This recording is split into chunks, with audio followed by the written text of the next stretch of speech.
Permutation and combination. Permutation. A permutation is an arrangement of items in a particular order. Notice, order matters. Sa permutation, laging ang order ay matters. To find the number of permutation of n items, we can use the fundamental counting principle or factorial notation.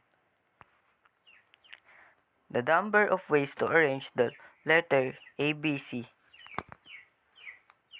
Number of choice for first blank, 3. Number of choices for second block, 3 and 2. Number of choices for third block, 3, 2, and 1 is equal to 3 times 2 times 1 is equal to 6, which is 3 factorial equal 3 times 2 times 1 is equal to 6. Other example, ABC, ACB, BAC, BCA, CAB, and CBA. So nakikita nyo, sa permutation po ay laging may arrangement.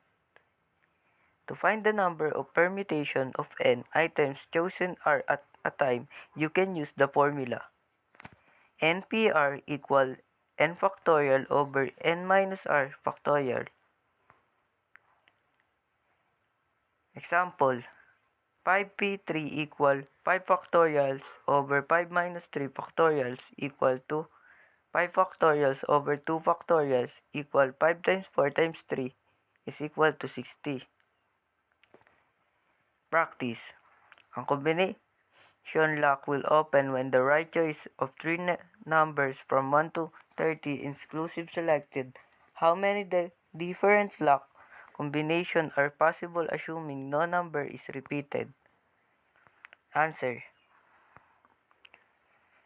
30p3 equal 30 factorials over 30 minus 3 factorials equal 30 factorials and over 27 factorials equal to 30 times 29 times 28 is equal to 24,360. Another. From a club of 24 members, a president, vice president, secretary, treasurer, and historian are be selected. How many ways can the officer be filled? Answer. 24p5 equal 24 factorials over 24 minus 5 factorials is equal to 24 factorials over 19 factorials is equal to 24 times 23 times 22 times 21 times 20 is equal to 5,100,480. Combinations. A combination is an arrangement of items in which order does not matter. Kung sa permutation, ang order ay matter, sa combination naman ay hindi. Since the order does not matter in combination, there are fewer combinations than permutation. The combinations are a subset of the permutations. To find the number of combination of n items chosen at a time, you can use the formula.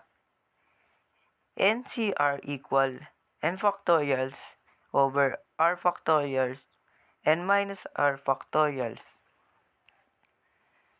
Example, let's practice. To play a particular card game, each player is dealt 5 cards from a standard deck of 52 cards. How many different hands are possible? Answer. 52 C5 equal 52 factorials over 5 factorials. 52 minus 5 factorials is equal to 52 factorials over 5 factorials and 47 factorials equal to 52 times 51 times 50 times 49 times 48 over 5 times 4 times 3 times 2 times 1 equal to 2,598,960. Another. A student must answer 3 out of 5 essay questions on a test. In how many different ways can students select the question? Answer. 5C3 equal 5 factorials over 3 factorials.